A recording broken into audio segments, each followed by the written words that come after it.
नमस्ते दोस्तों, स्वागत है आपका आपके चैनल धन की दिशा में।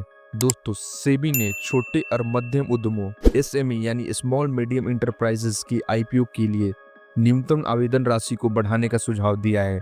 सेबी के परामर्श पत्र के अनुसार एसएमई आईपीओ में न्यूनतम आवेदन राशि को वर्तमान 1 लाख से बढ़ाकर 2 लाख करने का प्रस्ताव दिया है। साथ ही इसमें ये राशि 4 लाख तक का भी बढ़ाने का सुझाव दिया गया है।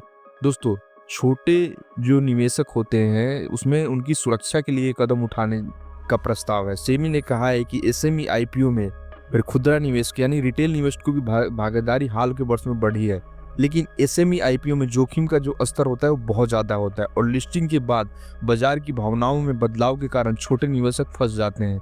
इस जोखिम को कम करने के लिए न्यूनतम आवेदन राशि को बढ़ाने का सुझाव दिया है। इससे ऐसे निवेशकों को आकर्षित किया जाएगा जिनमें जोखिम सहने की क्षमता अधिक हो और एसएमई सेक्टर की विश्वसनीयता भी बढ़ी रहे। दोस्तों, जो सेबी के अनुसार वित्तीय वर्ष 2024 में यानी 23-24 में एसएमई आईपीओ की संख्या और फंड जुटाने में रिकॉर्ड बढ़ोतरी हुई है। 196 एसएमई आईपीओ के जरिए 6000 करोड़ रुपए से अधिक की पूंजी जुटाई गई है, जबकि वित्तीय वर्ष 24-25 यानी जो भी चल रहा है दोस्तों, उसमें 15 अक्टूबर तक 5700 यानी 5700 करोड़ से अधिक की राशि 159 आईपीओ के माध्यम से जो जुटाई गई है। दोस्तों, अभी आपने देखा होगा कि एक तो नॉर्मल आईपीओ होता है जिसमें आपको 13, 14, 15 हज़ार तक का आपको रुपए देने होते हैं और वही लॉट साइड जो होता है बहुत कम का होता है, तो आप हमें नॉर्मल रिटेल इन्वेस्टर को 13 से 15 हज़ार के बीच में आपको देना होता है। बट दोस्तों, आपने एक और भी अपने डीमेट अकाउंट में एसएमई आईपीओ को भी देखा होगा, स्मॉल मीडियम इंटरप्राइजेस आईपीओ को। दोस्तों, उसमें भी जो है रिटेल इन्वेस्टर जो भर भर के अभी पैसा लगा रहे हैं, तो उसमें होता क्या है दोस्तों, जो क्वांटिटी होती है बहुत ज़्यादा होती है और जो रिटेल इन्वेस्टर को अभी मिनिमम 1 लाख रुपए तक लगाना होता है। बट सेबी के प्रस्ताव के अनुसार अभी से 1 लाख के जो मिनिमम रुपी है 1 लाख से इसको 2 लाख भी किया जा सकता है, हो सकता है 4 लाख भी किया जाए, ये प्रस्ताव में शामिल है दोस्तों। तो अभी क्या होता है कि अभी जैसे ही एसएमई के आईपीओ की जब लिस्टिंग होती है तो उसमें जो बड़े बड़े प्लेयर होते हैं से सपोज वो बेच के चले गए, तो रिटेल इन्वेस्टर के पास मौका ही नहीं रहता कि वो उसमें से एग्जिट करे, क्योंकि जो आप उसमें लिस्टिंग के बाद भी जब आप बाई और सेल करने जाओगे दोस्तों, तो आपको वो जो क्वांटिटी, ऐसा नहीं कि एक क्वांटिटी आप एसएमई आईपीओ में बाई कर सकते हो, 2, ऐसा नहीं होता है।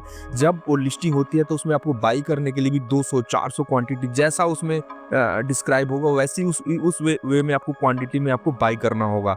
आप 1 या 2 क्वांटिटी बाई या सेल नहीं कर सकते हैं। तो दोस्तों, उसमें जो रिटेल इन्वेस्टर अभी के हाल फिलहाल के सालों में इतने ज़्यादा एक्सपोज हो गए हैं कि उनको खतरा को देखते हुए, उनकी जोखिम को कम करते हुए देखते हुए सेबी ने ये जो है अपना पत्र एक जारी किया है, सुझाव पत्र जारी किया है। दोस्तों, इस मुख्य प्रस्ताव में जो है 4-5 चीज़ें शामिल हैं। पहले आपको फिर से मैं बता देता हूँ, जो सेबी के 5 प्रस्ताव हैं न्यूनतम निवेश राशि को बढ़ाने का, इसमें एसएमई अभी जो 1 लाख है उसको 2 लाख, 2 लाख से 4 लाख की भी न्यूनतम राशि लागू हो सकती है। दूसरा, लॉटरी सिस्टम यानी एसएमई आईपीओ में भी रिटेल निवेशकों के लिए लॉटरी जैसी व्यवस्था लागू हो सकती है। तीसरा है फंड का इस्तेमाल, आईपीओ जो मतलब SME small medium enterprises IPO से जुटाई गई रकम का इस्तेमाल प्रमोटर्स का कर चुकाने में नहीं होगा। चौथा है जो कंपनियों के लिए सख्त नियम, आईपीओ में लाने वाली कंपनी 2 साल से कम 3 करोड़ का मुनाफा दिखाना होगा। मतलब जो कंपनी आईपीओ लेके आ रही है उसको 2 साल में मिनिमम 3 करोड़ रुपए मुनाफा दिखाना होगा। और पांचवा है दोस्तों फंड की मॉनिटरिंग, अगर 20 करोड़ से ज्यादा के आईपीओ के लिए आप मॉनिटरिंग एजेंसी अनिवार्य होगी।